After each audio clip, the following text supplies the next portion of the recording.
everyone. My name is Pianpian. I'm the founder and CEO of Amotions. Amotions is a platform to help you and your team improve relationships, be more effective, master soft skills, and also help you retain and attract talent. Today, we're very happy to have Thomas Rosenberg here. Thomas is a transformational leadership coach. He has extensive experience helping leaders in different organizations, especially in the areas of change management and other areas. Thomas, thank you so much for being here. Thank you, Pianpian. It's a pleasure to be here. Thank you. Is there anything else you would like to add to your self-introduction? Sure. So I'm a transformational leadership coach, and I am certified as an integral coach, which means I take the entire human and their social context into consideration. I'm currently also finishing certification as a somatic coach, and that's really working with the body and through the body. So we are what we practice, how we walk, talk, breathe, and that affects how we show up, how we let others in, and that's really powerful for leaders. So to summarize, I guide execs and teams to align heart, body, and head, and so that they can cultivate the impact that they want to have. Great, wonderful. Thank you so much, Thomas. Mm-hmm. I'm curious, what kind of challenges do you see as the most common among the clients that you help? For me, there are a couple. So one is, and it's very common in our society, right? We are taught to grow up and we stay here in the head.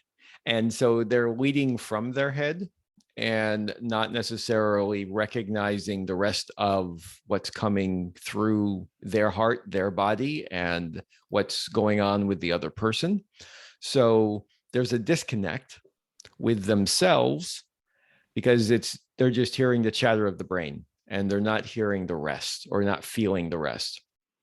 So that's certainly one of the issues I see. And then the other is the assumption that leadership is only associated with title and role versus, from my perspective, a leader can be anybody who's willing to take agency and step up and perhaps expand or take on new responsibilities because they see something that they want to correct.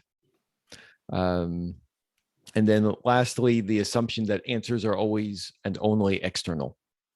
So they're not listening to their own inner wisdom. And that's something that I help with. And then lastly, as a result of this disconnect, there's often a lack of congruence between their communication and their actions. And as we know, actions always speak louder than words. That's right. Yeah, that's very much true.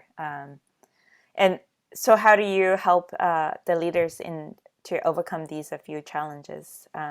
It's very, very interesting in terms of like the how they can listen to their inner wisdom as well as kind of more be in touch of their whole body. Mm-hmm.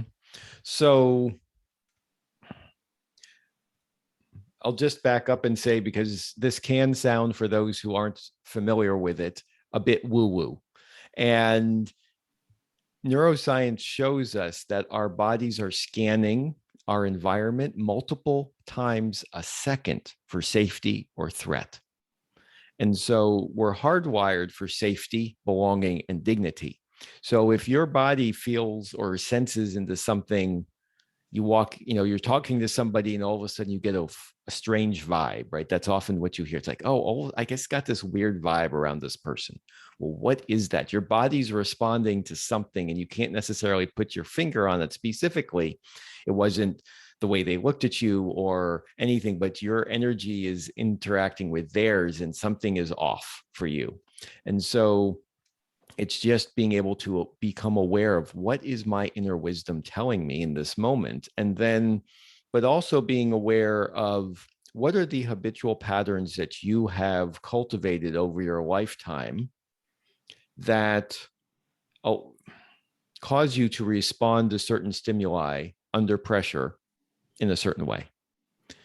And building that self-awareness is going to help you understand how you're showing up and how that maybe that's triggering somebody else to respond a different way, or maybe you're missing something because you're part of you is trying to protect you from something from happening and it's no longer serving you as a leader. So how are you letting other people in? And so that's really what I focus on, is building that awareness, helping them understand from where they're responding, how they're showing up, and what that where they're responding from shapes how they're showing up in the particular situation, and then how they're letting others in at the end of the day. So that interaction, because if you're pushing people away, it's really hard to build collaboration or to build teamwork or people's willingness to support you or whatever your goals are as a leader. Mm-hmm. Yeah, that's a very good point. Kind of the being more aware of the different signals from your body, and having more self awareness of how you're showing up to the world, to other people. Yeah, it's a great point. And let's talk about it in a kind of more specific scenario, how you would apply these principles into that. So we have a lot of people who are working virtually or remotely right now, and there are different challenges that comes with that, besides benefits. So some of the challenges we heard from our community, including like leaders that are trying to figure out how to cultivate a high performing team, highly collaborative team in the virtual settings, and how to especially kind of with a diverse team that spreads among different geographies, and they might be from different generations as well. Some are from younger generations like Gen Z, millennials. Some are from a little bit older generations. So, yeah, how would you help the leaders in this kind of case? So this is always a challenge. There's no easy answer for this, but for Mm-hmm. me, what it really boils down to is cultivating psychological safety. Mm-hmm. We can't collaborate, we can't relax, we can't show up as our best selves with free flowing creativity Right. if we don't feel psychologically safe. So Yes. until you feel in your body that you can soften and show up as yourself fully, Mm-hmm. you're not gonna you're gonna have a really hard time um, feeling enthusiastic. Mm-hmm. You're gonna probably feel more stressed. You might even push towards burnout. You might have to take more sick days. Mm-hmm.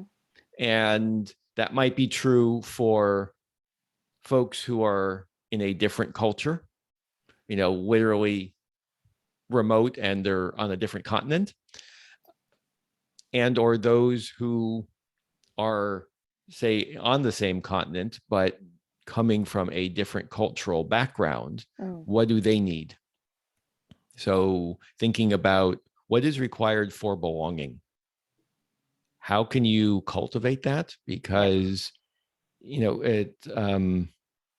when you have a diverse team, that can oftentimes just be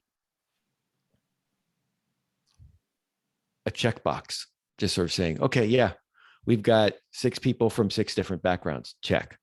Right? But what are you really doing to allow those people to be heard and to Mm-hmm. reinforce that on a regular basis? So that becomes the onus of the leader.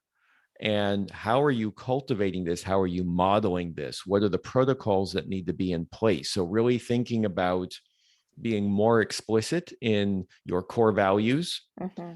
in how that is set up in protocols for meetings, um, communications, whether that's email or phone, what have you, right? And just really outlining that very clearly and modeling it, reinforcing it on a regular basis. Mm-hmm. I was talking with a colleague recently, and one of the things that they have in their, because they kept they have this multi-generational issue. And one of the things that was really challenging for them was, how do you not say it was Billy's fault, right? Billy didn't do this, right? But what they ended up doing was going back and identifying core values. Mm-hmm. And once you have everybody's buy-in on those core values, then you can say, okay, our team values include this, and this. And Mm-hmm. this is how they are manifest. So people get, and it's like, oh, then somebody can think to themselves, okay, I didn't follow through on this point, but it's not like they're being hung out to dry in a public whipping in front of everybody. Right. And that has made a huge difference in terms of consistency in how the team is operating, what that means for folks collaborating, and what that does for this particular company's clients and their experience Mm. of working with them. So they kind of outline the way how they interact and handle Mm-hmm. these kind of issues, Yeah. and think about like, okay, how do you handle specific issue if something comes up? Well, more to just making standard operating procedures, right? So being able to say, when we, if it's, rather than giving an assessment or feedback in a Slack channel, is, if it's one thing of saying, well, I feel like, if you're looking at a design and you say, well, I feel like, this, if we move this to the center, it'll look prettier or something like that. Yeah. That's one thing. But if you're really trying to give somebody constructive feedback, Right. it probably shouldn't be in a Slack channel. Yeah. And if they're remote, maybe it should only be on a video call. Mm-hmm. And, would they prefer if there was a third person in the room just to hold the space, just asking the team, is this something that they want? What are the protocols for this? And also for the leader, what is the culture that you want to cultivate? Right? Because there are certain challenges for everybody. It's requiring a little bit more of everyone to have this hybrid and 100% remote circumstances. And you can still have a very high performing team if you set the expectations and if you allow people to buy in and feel like they can contribute to it. Right. So it's a two-way street. That's going to make people say, I own this and this is my contribution towards this. And if I fall Mm-hmm. short of that, then that's on me. Right. And so but that also allows you as the leader to say, okay, if my people thrive individually, the team is more likely to thrive, the organization will thrive, That's true. and there is more business continuity, and Yeah. there is more, my stress level as a leader is lower. Mm-hmm. Yeah, that's a very good point. So it's like thinking about setting what kind of expectations, rules, and procedures that everyone can. It almost sounds like kind of some kind of what kind of things we can think about as a way of acting and Mm-hmm. behaving and talking.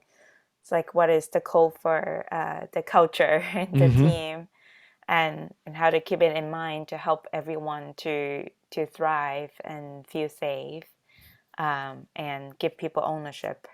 Yeah. Yeah. The more explicit that is, the better, because then people can really say yes to that, or they can say, maybe there should be a change in one of the words, or I disagree with that. I'm not a good fit to be here. Mm-hmm. So it's often also include a process of kind of discussing and Mm-hmm. coming up with this kind of rules and culture together. Absolutely.